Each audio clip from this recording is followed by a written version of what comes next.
ఏమన్నాడంటే వాళ్ళ వాళ్ళ రిలేషన్స్ చాలామంది ఉన్నారు. ఈ ప్రపంచంలో బిల్లి గ్రాంగాన్ని ప్రేమించే వాళ్ళు చాలామంది ఉన్నారు. వాళ్ళందరితో ఒక మాట చెప్పాడు. ఏమని చెప్పాడంటే, దయచేసి నేను చనిపోయిన తర్వాత మీరెవరు బాధపడొద్దు, దయచేసి మీరెవరు ఏడవద్దు. ఈ కూడికలో ఇది ఆదరణ కూడిక. కొన్ని అమూల్యమైన మాటలు కూడా మనం వినాలి, గ్రహించాలి. ఎందుకు ఆయన మాట చెప్తున్నాడంటే, ఆయన ఇంకొక మాట కూడా అన్నాడు. ఎందుకు నేను ఈ మాట చెప్తున్నానంటే, నేను ఎక్కడికి వెళ్తున్నానో నాకు తెలుసు బాగా. రెండవదిగా నా అడ్రస్ మారుతుంది అంతే. నా అడ్రస్ చేంజ్ అవుతుంది. నేను నా పర్మనెంట్ ప్లేస్కి వెళ్తున్నాను. దాని గురించి మీరేం బాధపడాల్సిన అవసరం లేదు, ఏడవలసిన అవసరం లేదు. మూడవది ఏంటంటే, నేను నా పర్మనెంట్ ఇంటికి వెళ్ళటానికి చాలా సంవత్సరాల నుంచి సిద్ధపడ్డాను. ఇప్పుడు సంతోషంగా వెళ్తున్నాను. మూడు మాటలు చెప్పాడు. అంటే మీకు అర్థమయ్యే ఉంటుంది, అందరూ కూడా క్రైస్తవం కాబట్టి. ఆయన చావు విషయంలో సంతోషించాడు, ఆనందించాడు. అక్కడికి వెళ్ళటానికి ఎప్పుడు కూడా సిద్ధపడి ఉన్నాడు. మనకి ఈ లోకం శాశ్వతం కాదు, కానీ దేవుని రాజ్యం, పరలోక రాజ్యం అనేది ఏదో ఒక రోజు మనం అక్కడికి శాశ్వతంగా ఉండవలసిన వారం. ఈరోజు ఈ కుటుంబానికి కావాల్సిన ఆదరణ ఏంటంటే, మనము ఒకరినొకరు చెప్పుకుంటూ ఆదరించుకోవాల్సిన విషయం, మనం ఏదో ఒక రోజు ప్రభువుని చూస్తాం, ప్రభు దగ్గరికి వెళ్తాం, శాశ్వతంగా ప్రభుతోటి ఉంటాము. మరి ఈ సమయాన్ని పాస్టర్ రాజారత్నం గారికి అవకాశాన్ని ఇస్తున్నాం వాక్యం చెప్పడానికి. మన శ్రద్ధగా వెళ్దాం.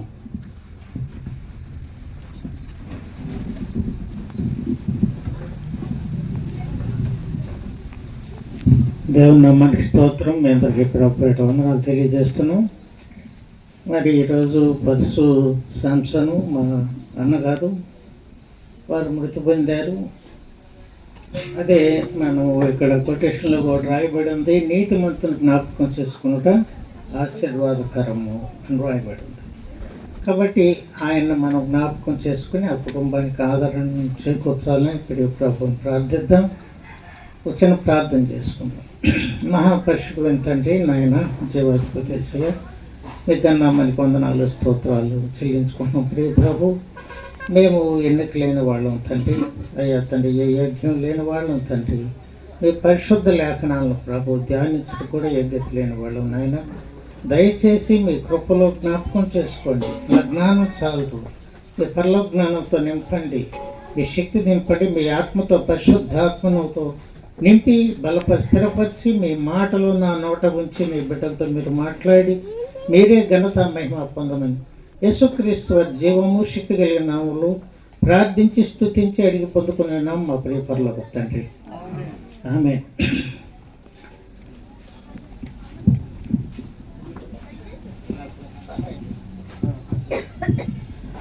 సరే, మనము కొన్ని మాటలు దేవుని గురించి తెలుసుకుందాం. ఎందుకంటే ఈ మాటలు చాలా మనకి యుక్తమైనవి.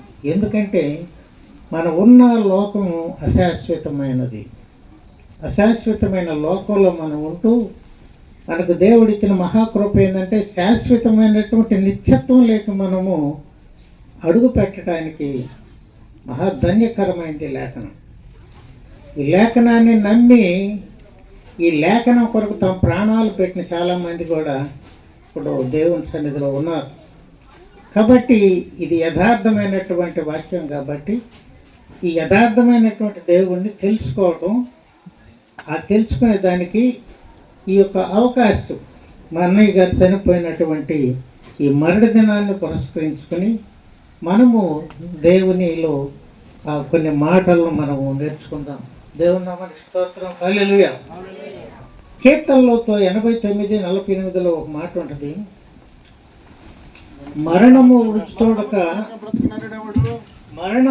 చూడక బ్రతుకు నరుడెవడు, ఎవరున్నారు మరణము రుచి చూడకుండా. కాకపోతే ఈ కొంతమంది 50 ఏళ్ళు చేస్తున్నారు, కొంతమంది 60 ఏళ్ళు చేస్తున్నారు, కొంతమంది 80 ఏళ్ళు, కొంతమంది 100 సంవత్సరాలకు కూడా చనిపోవాల్సి ఉంది. మరణించకుండా ఈ భూలోకంలో ఉండే నరుడు ఎవడు కూడా లేడు. ఇది సత్యం. మనం చూస్తూ ఉండవు, మన తాతలు తండ్రులు అందరూ కూడా ఈ లోకాన్ని విడిచిపెట్టిన వాళ్ళే. కానీ అయితే మనకి ఇప్పుడు దేవుని యొక్క మహాకృపను బట్టి ఈ వాక్యము మనకి సమీపంగా ఉంది. దేవుడు నామానికి స్తోత్రం, హల్లెలూయా. దేవుణ్ణి వెతకటానికి మనకు ఒక మంచి అవకాశం ఇచ్చాడు దేవుడు ఈ లోకంలో మనం బ్రతికుండంగా. చూసినట్లయితే మనము యెషయా 56లో యెషయా 55:5-6 వచనాలు చూసినట్లయితే, నీ వెరుగని జనులను నీవు పిలిచెదవు, నిన్నెరుగని జనులు యెహోవా నిన్ను మహిమపరచగా చూచి నీ దేవుడైన యెహోవాను బట్టి ఇశ్రాయేలు పరిశుద్ధ దేవుని బట్టి నీ యొద్దకు పరిగెత్తి వచ్చెదరు. దేవుని నామానికి స్తోత్రం, హల్లెలూయా, హల్లెలూయా. ఆయన ఎరుగని జనులు చాలా మంది ఉన్నారు ఈ భూలోకంలో. దేవుణ్ణి తెలుసుకోలేనటువంటి అన్య జనాంగం అనేక మంది. ఏ ఒక్కరూ నశించుట ఆయనకి ఇష్టం లేదు. ఏ ఒక్కరు కూడా నశించి ఆ నిత్య నరకాగ్నిలో ఉండటానికి ఆయన ఇష్టపడలేదు. అందుకనే తన ప్రియ కుమారుడిని లోకానికి పంపించి మనందరి పాపాల నిమిత్తము యేసుక్రీస్తు ప్రభువుని ఆ శిలువలో మరి ఆయన బలిగా అర్పించబడ్డాడు. ఆయన బలిగా అర్పించబడి మన యొక్క రుణాన్ని ఆయన తీర్చాడు. మనకు రుణభారం లేదు. మన పాప భారాన్ని ఆయన కొట్టివేశాడు శిలువలో. కాబట్టి నువ్వు నేను ఈరోజు స్వతంత్రులమై ఉన్నాం. దేవుని నామానికి స్తోత్రం, హల్లెలూయా. కాబట్టి ఆయన రక్తంలో కడగటువంటి ఇదేదో పెద్ద మహాయాగం చేయాల్సిన అవసరం ఏం లేదు. యేసుక్రీస్తు ప్రభువు నమ్ముకుని ఒక వాక్యము, ఆ వాక్యం సజీవమైన వాక్యాన్ని మనం విశ్వసించి ప్రభా నువ్వు నాలోకి రాయి అంటే ఆయన నీ హృదయంలోకి వచ్చి నీతో కూడా ఆయన ఉంటానని చెప్పేసి సెలవిస్తున్నాడు. కాబట్టి ఈ అశాశ్వతమైన లోకంలో మనం శాశ్వతమైన జీవాన్ని సంపాదించుకుంటూ ఒకే ఒక మార్గం ఏంటంటే మనం బ్రతికుండగానే దేవుని అంగీకరించి ఆయన నామంలో బాప్తిసం పొంది ఆయన సన్నిధిలో కానీ మనం జీవించినట్లయితే మరణిస్తే నిత్యత్వంలో ఆయనతో కూడా ఉంటాం. దేవుని నామానికి స్తోత్రం, హల్లెలూయా. ఈ 2 నెలలు 3 నెలల క్రితము మా అన్న వచ్చాడు, మా దగ్గరికి వచ్చి దావగూడూరులో ఆయన సాక్ష్యం కూడా చెప్పాడు. ఆయన నేను మారు మనసు పొందాను, నేను నా గతంలో ఉన్నటువంటి వ్యసనాలన్నింటినీ విడిచిపెట్టాను, నేను తెలుసో తెలియకో నేను దేవునికి దూరంగా జీవించాను, అసలు నిజమైన దేవుడు ఈయనని చెప్పేసి తన నోటి ద్వారా అంగీకరించి సాక్ష్యం కూడా చెప్పాడు. ఆ సాక్ష్యం కూడా రికార్డ్ అయ్యింది, ఆ యూట్యూబ్లో ఉంది, మీరు చూడొచ్చు. కాబట్టి ఏ విధంగా అయితే ఆ సిలువలో ఉన్నటువంటి 2 దొంగల్లో ఒక దొంగ అక్కడ నీవు నీ రాజ్యంతో వీళ్ళు వచ్చినప్పుడు నన్ను జ్ఞాపకం చేసుకోమని దేవునితో అన్నప్పుడు నీవు నాతో కూడా నేడు పరదేశంలో ఉండు అని నేను అంటాడు దేవుడు. కాబట్టి ఎవరైతే మనసు మారాలి, అంతేకాని మనము మనసు మారి దేవునిలో మనము ఎదగాలి. అదే అంటాడు కదా కొరింథీయులకు రాసిన పత్రిక 12వ అధ్యాయము 2వ వచనం, 2వ వచనం,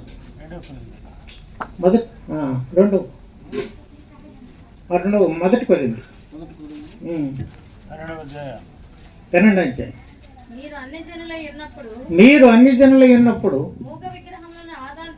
మూగ విగ్రహములు అంటే చెవులుండి వినపడవు, కళ్ళుండి చూడవు, అటువంటి మీరు ఆ అజ్ఞాన కాలంలో దేవుడు చూచి చూడండి అజ్ఞాన కాలంలో మూగ విగ్రహాలను మీరు ఆరాధించి ఎటు పడితే అటు నడిపింపబడితే అని మీకు తెలియను. ఇందుచేత దేవుని మాటల వలన, దేవుని యొక్క ఆత్మ వలన మాట్లాడువాడు ఎవడను యేసు శాపగ్రస్తుడని చెప్పడనియు, పరిశుద్ధాత్మ వలన తప్ప ఎవడను యేసు ప్రభు అని చెప్పలేడనియు నేను మీకు తెలియజేస్తున్నాను అపోస్తలుడైన పౌలు అంటున్నాడు. ఎవడైనా కూడా యేసుక్రీస్తు ప్రభు దేవుడు అని చెప్పేసి మనం రూఢీపరచుకోవాలంటే దేవుని ఆత్మ మనలో ఉండాలి. దేవుని ఆత్మ మనలోకి రావాలంటే వాక్యమే దేవుని యొక్క ఆత్మ. యేసు ప్రభుని వాక్యాన్ని మన హృదయంలోకి మనం ఎప్పుడైతే తీసుకుంటామో పరిశుద్ధాత్మ దేవుడు కూడా మన హృదయంలో నివసిస్తూ ఉంటాడు. మనం నివసిస్తూ మనల్ని మంచి మార్గంలోకి నడిపిస్తాడు. ఏది యోగ్యతో, ఏది మంచో, ఏది చెడో ఈ లోకంలో మనకి పాప మరణాల గురించి ఆయన తెలియజేస్తాడు. పరిశుద్ధాత్మ దేవుడు మనల్ని విడిచిపెట్టడు, కానీ ఆయన మనల్ని అనునిత్యము కాల్చి కాపాడుతూ ఉంటాడు. కాబట్టి దేవుని యొక్క లేఖనాన్ని మనం ధ్యానిస్తూ ఆ లేఖనాన్ని మన హృదయంలో నివసింపు చేయాలి. దేవుడు నివసించే దేవుడు, సజీవుడైన దేవుడు, ఆయన నిన్న నేడు ఏకరీతిగా ఉన్న దేవుడు, మనలో ఉండాలని ఆయన ఇష్టపడుతూ ఉన్నాడు. కాబట్టి మన హృదయం అనేటువంటి తలుపుని తెరిచి కానీ ప్రభా రాయి అంటే సూర్యుడి నుంచి ఉదయం పూట కిరణాలు మనం ఆ తలుపు తెరిస్తే ఇంట్లోకి ఎట్లా దూసుకొస్తే ఎట్లా వస్తాడు మన హృదయంలోకి. కాబట్టి మనం దాని గురించి ప్రయాసపడాల్సిన అవసరం కూడా ఏం లేదు. ఇంకొక మాట చదువుతాము. కీర్తనలో 116:15 కూడా ఒక మాట ఉంటుంది. చదువు.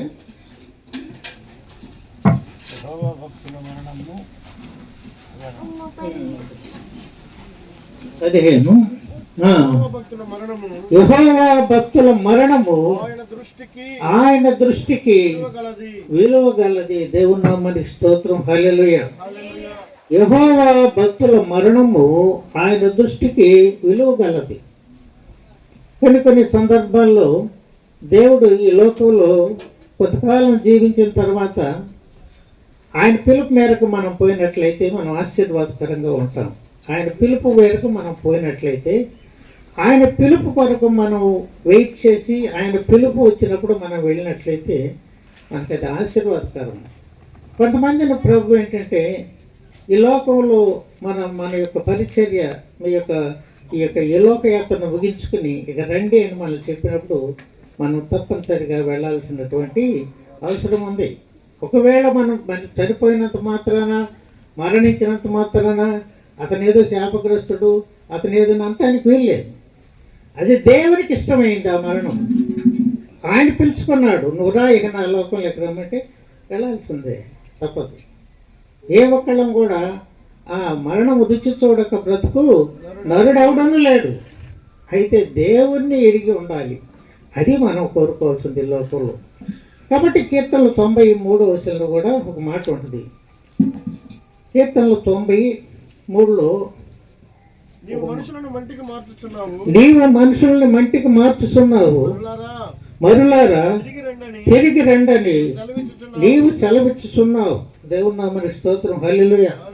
నీవు మనుషుల్ని మంటికి మార్చుచున్నావు, నరులారా తిరిగి రండని సెలవిస్తూ ఉన్నాడు. దేవుడు మనుషుల్ని మంటికి మార్చాడంటే మంటిలోంచే తీశాడు దేవుడు. ఆది మానవుడైనట్టు ఆదాముని దేంట్లో తీశాడు? మట్టిలోంచే తీశాడు. అవని దేంట్లో తీశాడు? ఆ మట్టిలోంచే తీశాడు. కాబట్టి మన్నైనది వెనుకట వల్ల మంటికి చేర్చబడును, ఆత్మ దాన్ని దయచేసిన దేవుని యొద్దకు పోతే. దేవుని నామానికి స్తోత్రం. హల్లెలూయా. మన్నైనది వెనుకట వల్లే. మనం మన్నే కాబట్టి ఎప్పుడైనా మంటికి చేర్చబడతాము. ఆ దేవుడిచ్చిన ఆత్మ మనలో ఉంది కాబట్టి అది దేవుడి సన్నిధికి వెళ్ళదు. అక్కడ తీర్పు జరుగుద్ది. ఆ జడ్జిమెంట్ నుంచి ఎవరం కూడా మనము తప్పించుకోలేము. దేవుని నామానికి స్తోత్రం. హల్లెలూయా. లేఖనం చూసినట్లయితే కొరింథీయులకు రాసిన పత్రిక 2వ పత్రిక 5వ అధ్యాయం 10వ వచనంలో ఒక మాట ఉంటుంది. ఎందుకనగా తాను జరిగించిన క్రియల చొప్పున అవి మంచివైనను సరే, చెడ్డవైనను సరే, ఈ దేహముతో జరిగించిన వాటి ఫలమును ప్రతి వాడును పొందినట్లు మనమందరమును క్రీస్తు న్యాయపీఠం ఎదుట ప్రత్యక్షం కావాలి. తప్పనిసరిగా అవి మంచియే కానీ చెడ్డయే కానీ అందరం వెళ్ళాలి. అక్కడికి అందరం వెళ్ళాలి. అందరముగా అక్కడ ఆయన సన్నిధిలో చేరాలి. మనుషులు కాదు, మనకున్న ఆత్మలు. ఆ ఆత్మలు అక్కడ పోగవుతాయి. వారి క్రియల చొప్పున వారికి నేను ప్రతిఫలం ఇస్తానంటున్నాడు దేవుడు. వారికి ఇచ్చే జీతం నా దగ్గర ఉంది అంటున్నాడు. మాట చూసినట్లయితే మనము ప్రకటన గ్రంథంలో ఒక మాట ఉంటుంది.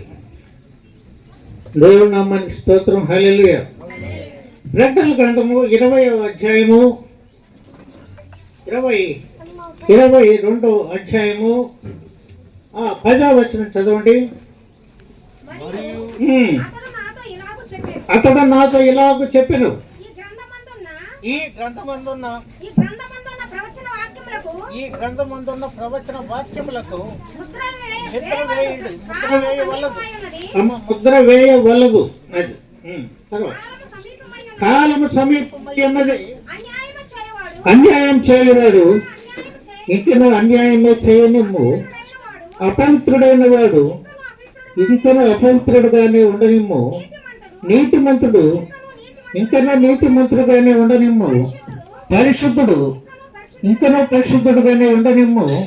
ఇదిగో నేను త్వరగా వచ్చుచున్నాను, వాని క్రియలు చొప్పున ప్రతి వాడికి ఇచ్చుటకు నేను సిద్ధపరిచిన జీతము నా యొద్ద ఉన్నది. దేవుని నామానికి స్తోత్రం. హల్లెలూయా.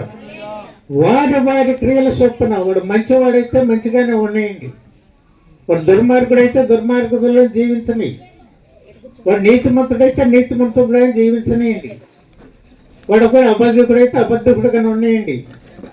కానీ నేను త్వరగా వచ్చుతున్నాను, వాని క్రియలు చొప్పున వాళ్ళకి నేను జీతం ఇస్తానని చెప్పేసి దేవుడు అంటున్నాడు. మనము ఈ లేఖనాలను ఈరోజు జ్ఞాపకం చేసుకుంటున్నాం. మనము ఈ వాక్యాన్ని, ఈ సత్యాన్ని మన హృదయాల్లో మనం ప్రజలపరచుకోవాలని నేను ప్రభు పేరిట మీకు మనం చేస్తూ ఉన్నాను. ఎందుకంటే ఏదో ఆషామాషిగా అనుకుని అక్కడికి పోయిన తర్వాత గుండెలు కొట్టుకుంటే ప్రయోజనం ఏం లేదు. అవకాశం ఇక్కడ ఇచ్చాడు, మనకి జీవనం ఇచ్చాడు, బిడ్డల్ని ఇచ్చాడు, ఐశ్వర్యం ఇచ్చాడు, జీవనోపాధి ఇచ్చాడు, జీవిస్తూ ఉన్నాము, తిరుగుతూ ఉన్నాము. సత్యాన్ని తెలుసుకోవటానికి మనకి చాలా దూరంగా ఉంటున్నాం. అటు మనకి ఒకవేళ అక్కడికి వెళ్ళిన తర్వాత అక్కడ ఒక ధనవంతుడు ఉంటాడు, లాజరు ఉంటాడు. లాజరేమో మరి ఆ రొట్టె మొక్కలు తింటూ బ్రతుకుతూ ఉంటాడు. ఏది ధనవంతుని బల్ల మీద నుంచి వచ్చే రొట్టె మొక్కలు. ఈ ధనవంతుడు ఐశ్వర్యంతో జీవించాడు, సుఖభోగాలతో జీవించాడు. వాడు బంగారం వెండితో దళంకి అలంకరించుకుంటూ ఇద్దరు మరణించారు. ఇద్దరు మరణిస్తే లాజర్ను వచ్చేసి దేవదూతలు తీసుకువెళ్ళారు. ఆయన అబ్రహాము దొమ్మను ఆనుకుని ఉన్నాడు. ఈ ధనవంతుడు మరణించి నిత్య నరకాగ్నిలో ఉన్నాడు. ఆ నిత్య నరకాగ్నిలో కాలుతూ ఒక మాట అంటాడు, తండ్రి అయిన అబ్రహామా, నీ సంకనమున నీ దగ్గర ఉన్నటువంటి లాజర్ని నా దగ్గరకు పంపించు. ఆయన చిటికి వేలుతూ ఒక్క బొట్టున్న నాలుకను తడపడానికి పంపించయ్యా, నేను ఈ అగ్నిగుండంలో ఈ నరకయాత్ర అనుభవిస్తున్నానని చెప్తాను. చెప్తే అప్పుడు అబ్రహాం అంటాడు, అయ్యా నీకును ఆయన అక్కడికి రావటానికి చాలా మధ్య పెద్ద అగాధం ఉంది, ఇది దాటుకుని రావటం కష్టం కానీ, కాబట్టి నీవు పొందావు, అక్కడ భూలోకంలో సుఖాన్ని అనుభవించావు, నువ్వు సుఖాన్ని అనుభవించావు. ఈ దరిద్రుడైన లాజరు పేదరికాన్ని అనుభవించాడు. అయితే నీతిమంతుడుగా జీవించాడు, నువ్వు నీతి లేకుండా జీవించావు. అందుకనే నీతిమంతుని జ్ఞాపకం చేసుకుంటూ ఆశీర్వాదకరమని రాసి, అంటే భూలోకంలో అతను నీతిమంతుడిగా జీవించాడు కాబట్టి ఇక్కడ శ్రేష్టమైనటువంటి ఆశీర్వాదం పొంది నా దగ్గర ఉన్నాడు. నువ్వు భూలోకంలో నీ ఇష్టం వచ్చినట్లు నీ ధన మతంతో నువ్వెంతో సంతోషించి సుఖించావు, నీ ఐశ్వర్యాన్ని బట్టి నువ్వు సంతోషించావు, కానీ ఏనాడు కూడా పేదలను కనికరించిన వాడు కావు. కాబట్టి అయ్యా నీకు వేడికి ఇక్కడికి రావడానికి మంచి పెద్ద అగాధం ఉంది, కుదరదు అంటాడు. లేకపోతే ఆయన పంపించే లాజర్ను పంపిస్తే నాకు ఇంకా 5 ఆనందములు ఉండరు, వాళ్ళందరూ కూడా ఈ నరకయాతనకు రాకుండా ఉండడానికి ఒక్క మాట చెప్పడానికి లాజర్ను పంపించమంటే దేవుడు అంటాడు, అక్కడ మోషేను అనేక మంది భక్తులు ఉన్నారు, వాళ్ళు చెప్తారులే అంటాడు. వాళ్ళు కాదయ్యా, నువ్వే ఈయనే పోతే వింటారంటే వాళ్ళు చెప్తే ఎన్నోళ్ళు ఈయన పోతే మాత్రం వింటారు, ఇదిగో దెయ్యం వచ్చిందని చెప్పేసి గగ్గోలు పెడతారు. నమ్మనవాడు ఎట్టి పరిస్థితులు నమ్మడు. నమ్మాల్సింది ఈ లోకంలో కానీ ఇంకొక లోకంలో వచ్చి ఒక సైతానో ఎవరో ఒకటి చెప్తే అది ఎవరు నమ్మరు, అది దెయ్యం, అది దాని మాటలు ఎవరు నమ్ముతాడు? కాబట్టి ఈ లోకంలో మనం ఉన్నప్పుడే మనం దేవుని యొక్క లేఖనాల్లో ఉండే సత్యాలను గ్రహించండి. ఇదే మనమేం చెప్పడం కాదు, ఈ పరిశుద్ధ లేఖనాలు, ఈ లేఖనాలు దేవుడు రాయించాడు, పరిశుద్ధాత్మ దేవుడు. కాబట్టి ఈ సత్యాన్ని తెలుసుకోమనే మీకు ప్రభు పేరిట మనవి చేస్తూ చెప్పండి, నాకు టైం చెప్పండి. కీర్తనలు 49వ కీర్తన 6, 7, 8, 9, 10 వచనాలు చదువుదాం. 49వ కీర్తన. తమ ఆస్తియే ప్రాపకమని నమ్మి తన ధన విస్తారతను బట్టి పొగుడు గుణవానికి నేనేలా భయపడవలను? ఎవడను ఏ విధము చేతనైనా తన సహోదరుని విమోచింపలేడు. వాడు కొళ్ళు చూడక నిత్యము బ్రతుకున్నట్లు వాని నిమిత్తము దేవుని సన్నిధిని ప్రాయచిత్తము గలవాడు ఎవడను లేడు. వాడి ప్రాణ విమోచన ధనము గొప్పది, అది ఎన్నటికి తీరక అట్లుండవలసిందే. దేవుని నామానికి స్తోత్రం, హల్లెలూయా. అంటే యేసుక్రీస్తు ప్రభు ఈ కీర్తనలు రాసేవాటికి లేడు. కాబట్టి మన యొక్క పాప విమోచన ధనము ఎవడు కూడా చెల్లించలేడు. ఆ పాపానికి నిష్కృతి లేదు, అది ఎన్నటికీ అది అట్లా ఉండాల్సిందే. కానీ మన కొరకు యేసుక్రీస్తు ప్రభుని చూడండి. యోహాను సువార్త 3వ అధ్యాయము 16వ వచనంలో ఒక మాట ఉంటుంది. దేవుడు లోకమును ఎంతో ప్రేమించను కాగా తన అద్వితీయ కుమారుని పుట్టిన వాని యందు విశ్వాసముంచు ప్రతి వాడును నశింపక నిత్య జీవం పొందినట్టు ఆయన అనుగ్రహించాడు. దేవుని నామానికి స్తోత్రం, హల్లెలూయా. కాబట్టి లోకము అంటే పాపమే. ఈ లోకాన్ని దేవుడు ప్రేమించాడు అంటే పాపాన్ని ప్రేమించాడు.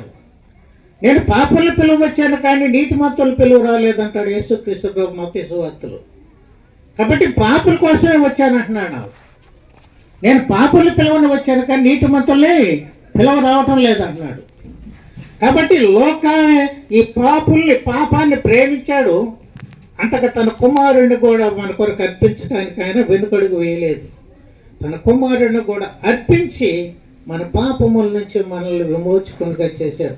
మన పాపముల నుంచి మనల్ని విమోచించబడాలంటే క్రీస్తు ప్రభు రక్తంలో మనం కడగబడాలి. క్రీస్తు ప్రభు రక్తంలో కడగబడాలంటే యేసు క్రీస్తు ప్రభువును మనం అంగీకరించినట్లయితే, మన పాపాలను మనం ఒప్పుకున్నట్లయితే ఆయన నమ్మదగిన వాడును నీతిమంతుడు కనుక ప్రతి పాపం నుంచి మనల్ని, సమస్త దుర్నీతి నుంచి మనల్ని పవిత్రులుగా చేస్తాడు. మనం ఒప్పుకోవాలి, నోటితో ఒప్పుకొని ఒక మాట, ప్రభు నన్ను క్షమించయ్యా, నేను ఇప్పుడు చేసిన పాపాలను నాయన దయతో క్షమించాను, ఒక్క మాట మన నోటి ఉంటే దేవుడు క్షమించడానికి సిద్ధ మనసు కలిగిన వాడు. ఈ క్షణంలో మనం ఆ మాట అడిగినా కూడా ఆయన యాక్సెప్ట్ చేస్తాడు. ఈ మధ్యలో మన మధ్యలో ఉన్నాడు దేవుడు. దేవుని నామానికి స్తోత్రం, హల్లెలూయా. సరే, ఇంకొక వచనం మనం చూద్దాం.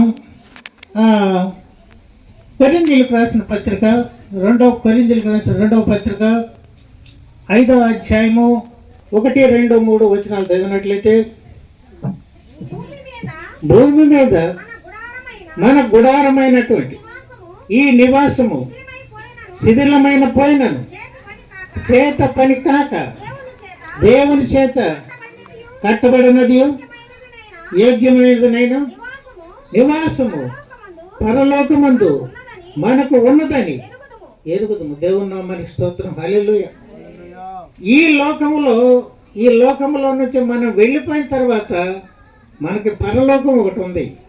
ఆ పరలోకములో, ఆ నిత్యత్వంలో ఆ దేవుడు మన కొరకు ఏర్పరిచినటువంటి ఆ నిత్యత్వంలోకి నువ్వు నేను వెళ్ళాలి అని అంటే మనం ఈ లోకంలో మన పాపాల్లో మనం ఒప్పుకొని దేవునిలో మనము పరిశుద్ధపరచబడి ఆయన ఆత్మతో నింపబడి నమ్మి బాప్తిసం పొందితే చాలు. అందుకని అంటాడు కదా, మనము కొలస్సీయులకు రాసిన పత్రిక 4వ అధ్యాయము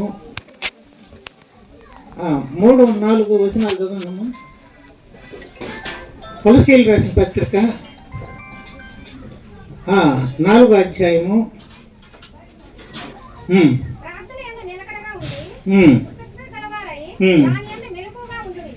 మరియు నేను బంధకములలో ఉంచబడుటకు కారణమైన క్రీస్తు మర్మమును గూర్చి నేను బోధించవలసిన విధంగానే.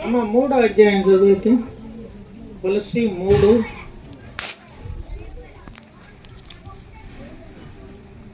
భూ సంబంధమైన వాటి మీద మనసు పెట్టుకొనుకొడి. భూ సంబంధమైన వాటి మీద మనసు పెట్టుకొనపడి ఏలయనగా మీరు మృతి పొందితిరి.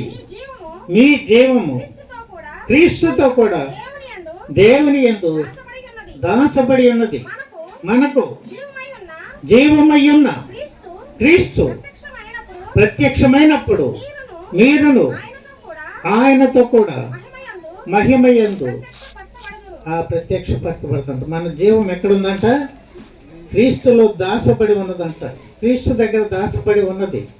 ఆయన ప్రత్యక్షమైనప్పుడు 2వ రాకడలో మనం కూడా ఎత్తపడి ఆయన సన్నిధిలో పరలోకంలో ఉండటానికి ఆ నిత్యత్వాన్ని మనం ఈ రోజుల్లో ఈ లోకంలో ఉన్నప్పుడు మనం అట్టి నిత్యత్వం కలిగి దేవుని యందు ఉండి దేవుని మహింపరుస్తూ మన విశ్వాస జీవితాన్ని స్థిరపరచుకుంటూ అశాశ్వతమైన లోకంలో శాశ్వత జీవాన్ని వెతుక్కోవాలని నేను మనసావారు కోరుకుంటూ, మరి మా అన్నను గురించి 2 మాటలు చెప్పాలి నేను. ఎందుకంటే మేమిద్దరం కూడా కొంతకాలం నేను విజయవాడలో ఉండేమని ఆయన టైలర్ అయితే నేను ఆయన దగ్గర టైలరింగ్ నేర్చుకోవటానికి పోయా. మేమిద్దరం కూడా బాదం చెట్టు కింద కొన్ని నెలలు మేమిద్దరం ఒకే మంచం మీద పడుకునేవాళ్ళు. కానీ నేను ఎంత కలిసి ఉండేవాళ్ళం అంటే ఒకే మంచం మీద పడుకునేవాళ్ళము. వీలైతే ఒకే తిండి తినేవాళ్ళం. ఆయన ఏం తిండి తినేవాడో నేను కూడా అదే తినేవాడు. అంతగా నన్ను ప్రేమించాడు. అంత నాతో సంతోషంగా మేమిద్దరం గడిపాం.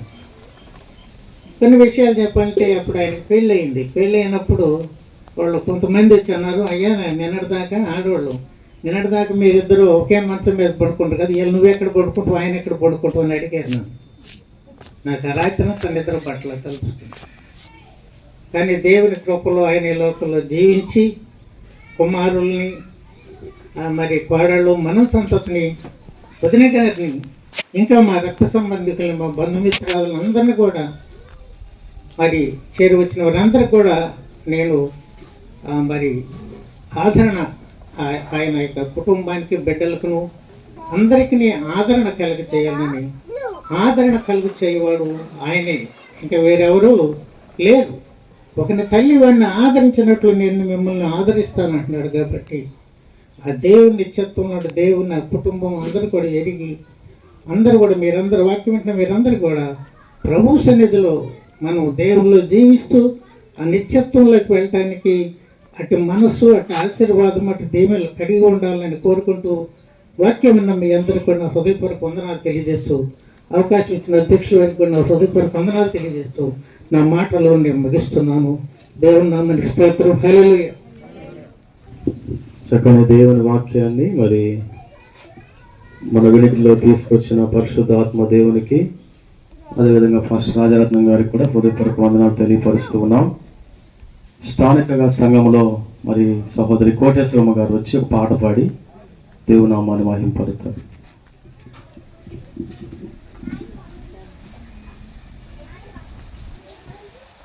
కోటేశ్వరమ్మ సిస్టర్.